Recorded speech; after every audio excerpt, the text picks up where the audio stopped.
Saudara, mari kita membaca firman Tuhan yang diambil dari Injil Lukas pasal 18 ayat yang ke-9 sampai ayat yang ke-14. Lukas 18 ayat 9 sampai 14. Saya akan bacakan untuk saudara sekalian.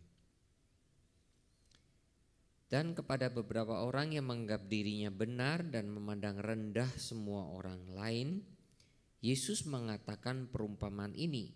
Ada dua orang pergi ke bait Allah untuk berdoa, yang seorang adalah Farisi dan yang lain pemungut cukai. Orang Farisi itu berdiri dan berdoa dalam hatinya begini, "Ya Allah, aku mengucap syukur kepadamu karena aku tidak sama seperti semua orang lain. Bukan perampok, bukan orang lalim, bukan pejinah, dan bukan juga seperti pemungut cukai ini. Aku berpuasa 2 kali seminggu, aku memberikan 1/10 dari segala penghasilanku." Tetapi pemungut cukai itu berdiri jauh-jauh, bahkan ia tidak berani menengadah ke langit, melainkan ia memukul diri dan berkata, "Ya Allah, kasihanilah aku orang berdosa ini." Aku berkata kepadamu, orang ini pulang ke rumahnya sebagai orang yang dibenarkan Allah, dan orang lain itu tidak.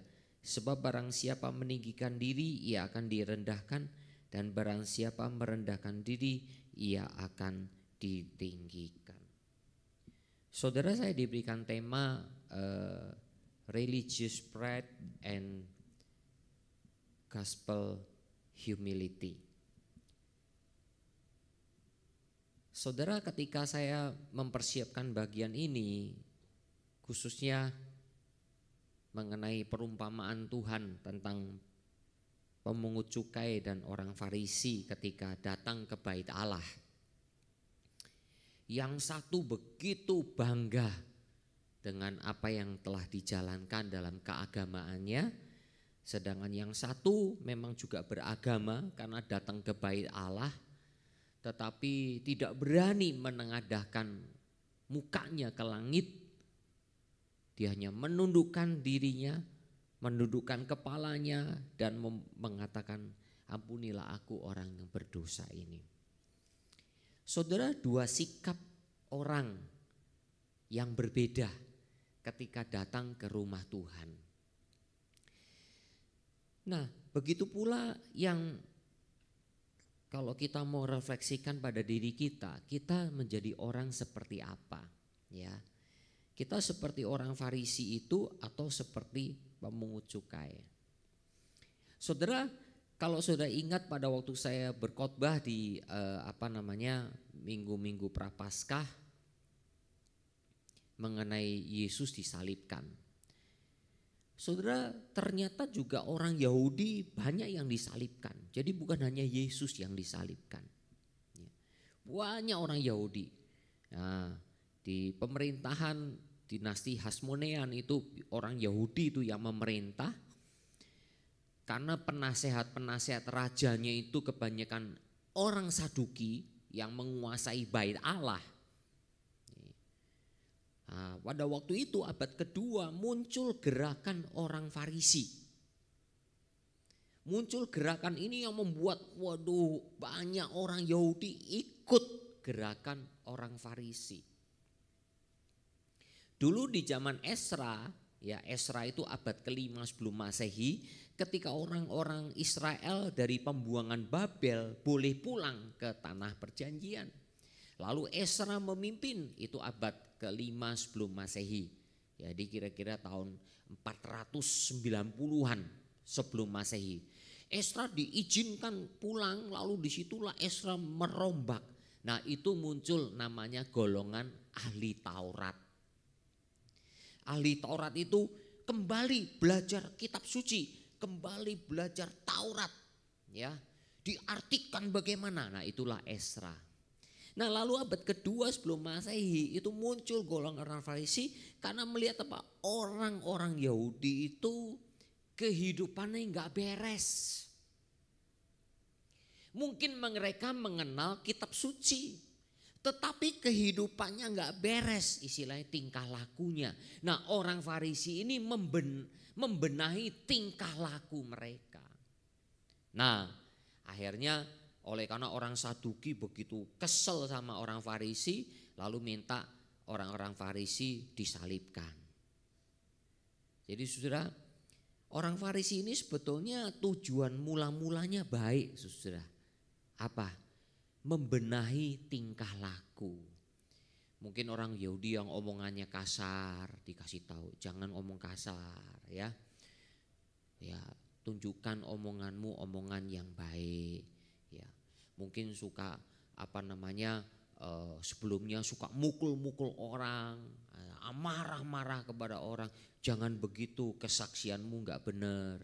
Ya, nah membuat di situ saudara muncullah golongan Farisi. Wah, mereka kelihatannya saleh ya, kelihatannya saleh, dipandang orang itu, benar-benar orang yang layak untuk hidup di sorga begitu. Nah, saudara, ketika datang ke bait Allah, orang Farisi itu mungkin ya kelihatan saleh betul, ya. Tapi dalam hatinya, di sini Tuhan Yesus katakan, dalam hatinya dia berkata, Tuhan, aku bersyukur tidak seperti semua orang yang lain. Ya, aku bukan orang lalim, bukan pejinah dan sebagainya. Bukan seperti pemungut cukai ini. Aku memberikan perpuluhan, aku berpuasa seminggu 2 kali. Hatinya berkata begitu. Mungkin saudara, pada waktu dia sembahyang, berdoa, betul-betul dia sembahyang, waduh kelihatan saleh. Tapi hatinya berbicara, Tuhan, aku bersyukur gak seperti orang lain. Aku ini orang yang saleh Tuhan, seminggu 2 kali berpuasa, aku kasih perpuluhan. Jadi semua tata cara ibadahnya betul-betul orang saleh. Tapi hatinya bangga, membanggakan diri di hadapan Tuhan. Nah, yang demikian ini Tuhan tidak mau. Karena itu saudara, religious pride itu adalah orang-orang yang kelihatannya beragama. Tetapi tidak ada spiritualitas, tidak ada kerohanian. Beda dengan apa? Beda dengan spiritualitas ya. Kita beriman kepada Tuhan itu bukan sekedar menjalankan keagamaan, tetapi spiritualitas. Jadi tingkah laku kita, pemahaman kita, ibadah kita itu muncul dari iman kita, saudara. Muncul dari iman kita. Bukan muncul dari apa? Nih aku dilihat orang nih, aku orang Kristen bawa Alkitab. Sekarang kadang-kala sudah gak bawa Alkitab, saudara, karena HP-nya banyak Alkitab. Ya. Tapi akhirnya baca Alkitab apa enggak ada yang tahu. Ya. Gak ada yang tahu. Jadi saudara, disinilah namanya spiritualitas. Ternyata pemahaman ini saudara sekarang sudah menjadi umum di dunia agama-agama lain. Baik mereka yang beragama Islam, beragama Buddha, beragama Hindu, beragama Konghucu, mereka juga sudah mengerti ini, saudara. Mereka menjalankan agama, mereka juga mengajarkan. Jangan sekedar karena apa? Karena ritual, karena adat istiadat, mereka punya. Karena teori agama ini sudah jadi umum, saudara. Sudah jadi umum. Nah, karena itulah sekarang kita harus kembali kepada ajaran firman Tuhan. Ini sebetulnya semuanya bersumber pada firman Tuhan. Saudara. Spiritualitas, iman kita itulah yang mempengaruhi semua ibadah-ibadah kita. Jadi kalau agama itu ritual, tradisi dan eksternal yang diperlihatkan. Eksternal itu apa yang kelihatan, apa yang nampak. Ya. Tapi kalau spiritualitas itu adalah dari dalam kita, spiritual. Ya, bersifat internal yang ada di dalam diri kita. yang mempengaruhi jiwa kita, mental kita nantinya. Ya. Nah, kalau kita sekedar hanya ritual agama, kita bisa bangga. Memang saya beberapa kali khotbah katakan, kita bangga kepada Yesus, kita bangga kepada juru selamat kita. Pengertiannya itu bukan bangga secara ritual, bukan. Tapi bangga bahwa kita punya juru selamat yang begitu hebat. Ya. Tapi bukan membuat kita menjadi sombong, tidak. Ya. Kan itulah bedanya adalah dua beda ini. Ya, Yesus katakan, orang Farisi itu bangga dengan semua ritualnya, dia bangga sampai berkata dalam hatinya. Memang dia tidak ngomong di bait Allah, Tuhan aku bersyukur tidak seperti orang lain, aku berikan persembahan perpuluhan, aku seminggu 2 kali berpuasa. Dia tidak ngomong itu, sudah. Dia menjalankan semuanya, tapi dalam hatinya, nih gue nih lebih dari orang lain. Nah, ketika saudara dan saya beribadah, hati kita seperti apa? Itu Tuhan tahu. Tuhan tahu. Lagi duduk muji Tuhan. Ketika memuji Tuhan, keluarkan suara kita. Gua nyanyi biar orang sebelah saya dengar suaraku bagus. Kita begitu enggak? Atau kita nyanyi, Tuhan aku pengen memuji Engkau. Walaupun suara kita enggak bagus, tapi Tuhan terima pujian kita. Karena hati kita ngomongnya, Tuhan aku ingin memuji Engkau. Kayak tadi ya mengenai salib. Salib Kristus. Hati kita, pikiran kita berbicaranya, salib Kristus yang aku tinggikan. Jadi bukan lagi, nih suara gua bagus nih, lu denger ya. Bukan begitu. Begitu pula yang lain, saya juga sama. Ketika saya khotbah, saya kan khotbah. Ketika saya khotbah ini Tuhan tahu hati saya seperti apa. Kalau hati saya, biar kalian semua dengar aku pinter ini. Saat itu saya orang Farisi. Saya orang Farisi. Sama juga ketika mengiringi musik. Ya, siapa saja, Pak Andrew, Pak William, Henry, Yuni, ketika mengiringi musik. Dengar nih, gua ini pinter nih. Ketika saudara berbicara begitu di dalam hati kita, Tuhan langsung tangkap. Kamu mau melayani dirimu atau mau melayani aku? Saudara, Tuhan tahu loh motivasi hati kita. Tuhan tahu. Jadi saudara, yang dihasilkan itu apa ya? Nah, nanti akan kelihatan di mana saudara? Akan terlihat di dalam hasil-hasil di dalam diri kita. Karakternya, mentalnya, mental apa? Karakter apa yang kita tampilkan nantinya? Ya. Menjadi orang seperti apa? Saudara, mari kita membaca bersama-sama 2 Timotius pasal 3 ayat 1 sampai 5. 2 Timotius pasal 3 ayat 1 sampai 5. Saya akan bacakan kepada saudara semua. 2 Timotius 3 ayat 1 sampai 5. Ketahuilah bahwa pada hari-hari terakhir akan datang masa yang sukar. Manusia akan mencintai dirinya sendiri dan menjadi hamba uang. Mereka akan membual dan menyombongkan diri. Mereka akan menjadi pemfitnah.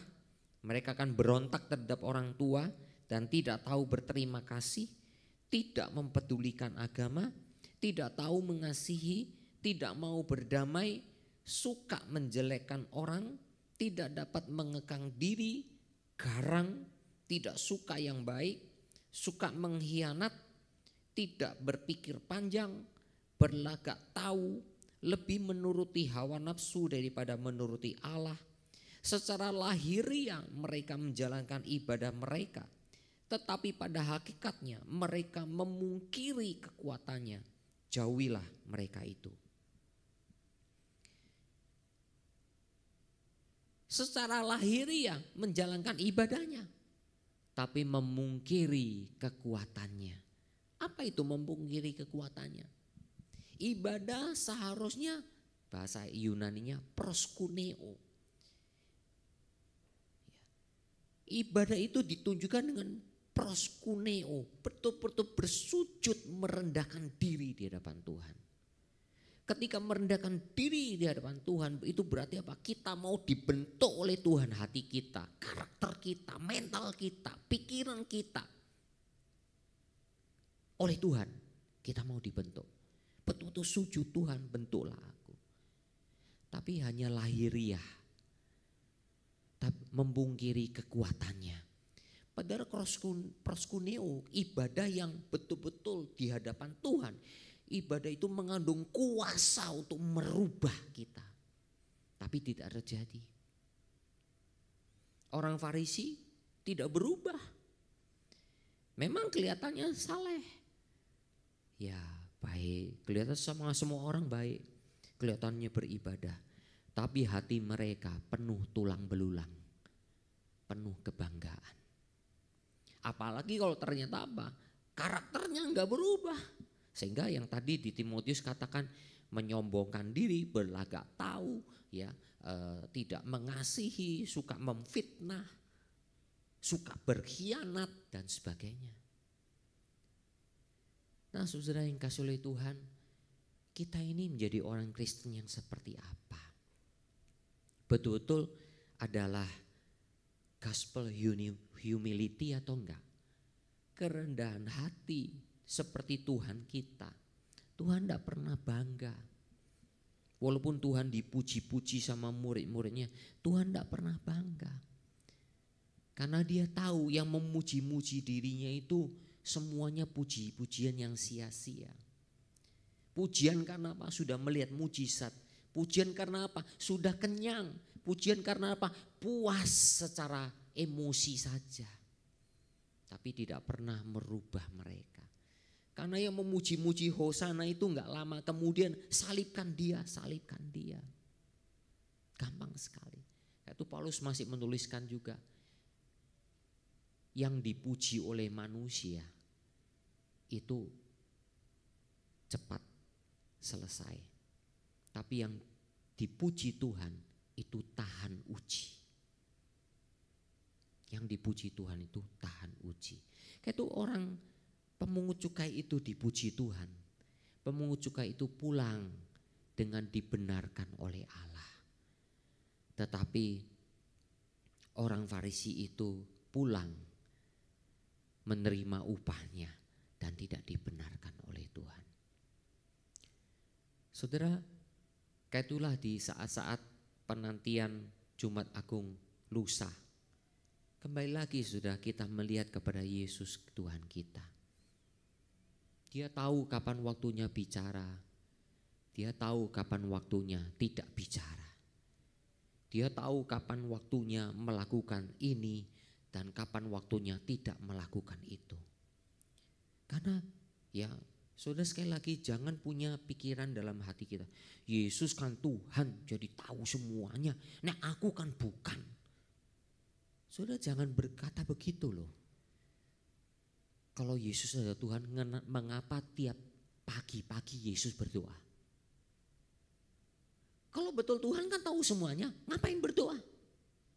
Injil Markus mencatat, tiap pagi Yesus berdoa.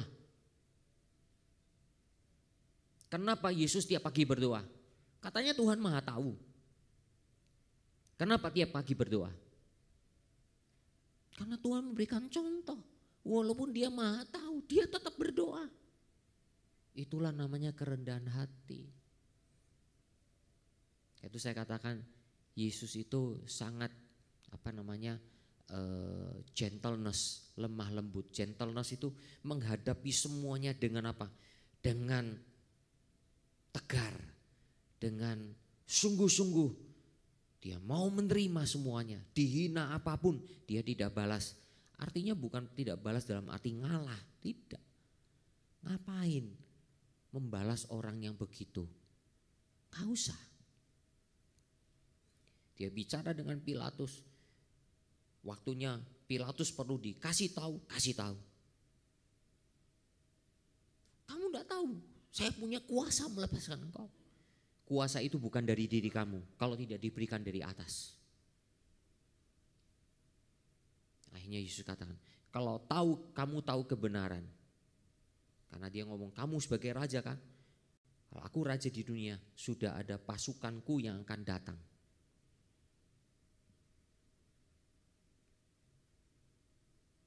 Kalau engkau tahu kebenaran, kau akan mengerti. Siapa kebenaran? Apa itu kebenaran? Setelah itu Yesus tidak mau ngomong lagi sama Pilatus. Karena apa? Pilatus tidak ngomong siapa kebenaran. Dia ngomong apa kebenaran. Sudah, hanya kata siapa sama apa itu sudah beda. Kalau siapa kebenaran itu berarti apa? Kebenaran itu adalah subjek tertinggi, yaitu Allah. Tapi Pilatus menganggapnya apa itu kebenaran? Apa? Apa itu berarti barang. Kebenaran itu barang. Tuhan tidak mau kebenaran diperlakukan seperti barang. Itu Tuhan kita. Waktu saya terus belajar firman Tuhan. Aduh, Tuhan kita itu, aduh, pengertiannya sangat dalam sekali. Saya mau seperti itu walaupun saya belum mencapai tingkat yang baik. Belum. Karena semua kita masih berdosa. Tapi kita masih terus berjuang menuju kepada Kristus itu. Saudara, karena itulah kita menjadi orang Kristen karena apa? Karena betul-betul ikut Tuhan atau karena ikut-ikutan? Karena orang tua saya Kristen, ya sudah sejak kecil sudah jadi Kristen. Sehingga aku ikut-ikutan. Ya sudah, ya kamu jadi seperti itu kalau tidak mengerti dengan tepat. Itulah kita renungkan kembali nanti sebagai bahan refleksi pada diri kita semua. Selama ini kita beribadah betul-betul karena dari iman kita, cinta kita kepada Tuhan, atau cuma rutinitas. Nanti kita renungkan, nanti kita sharing. Dan kedua, dari ibadah-ibadah yang kita lakukan selama ini, berapa tahun kita beribadah, membentuk karakter kita enggak? Membentuk pola pikir kita enggak? Menjadi makin Kristiani. Ya. Karakter itu apa saudara? Ya, orang Farisi aja bisa kelihatan kalem loh. Orang Farisi bisa kelihatan kalem. Tapi kalau kita tidak kelihatan kalem tapi malah garang, itu lucu. Itu yang dikatakan di 2 Timotius 3 tadi. Garang. Ya. Saudara, karakter, ya, kata-kata kita juga.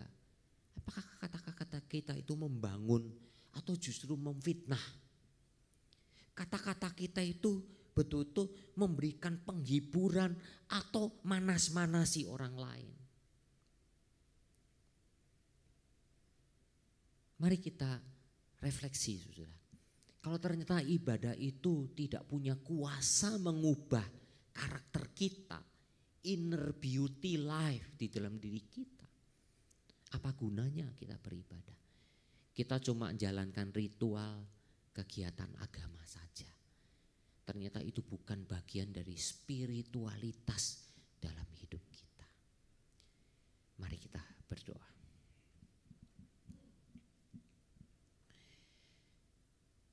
Bapa, perumpamaan yang Tuhan ceritakan dalam Injil Lukas mengenai orang Farisi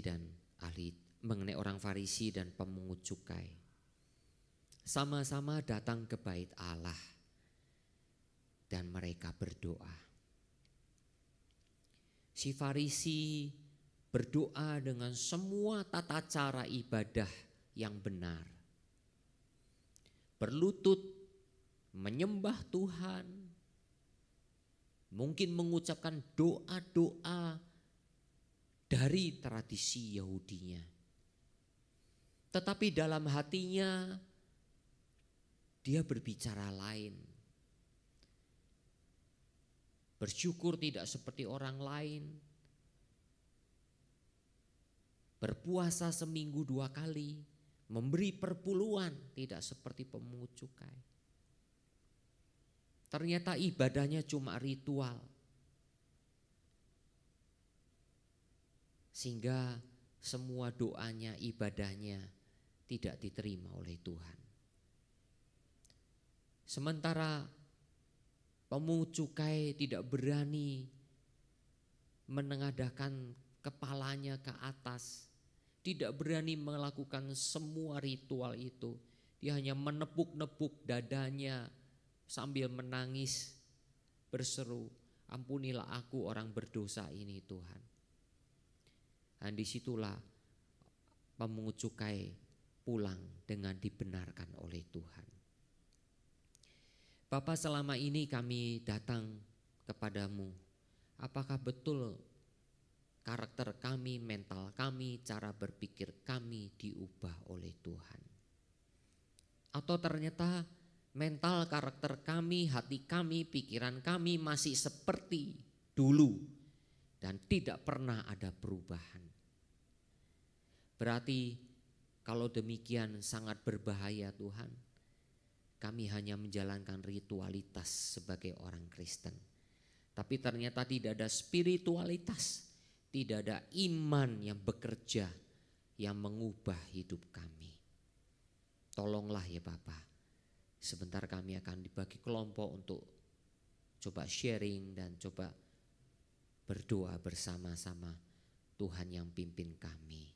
Terima kasih Bapa, dengar doa kami dalam nama Tuhan Yesus Kristus. Amin. Saya serahkan pada Guru Injil Stefani.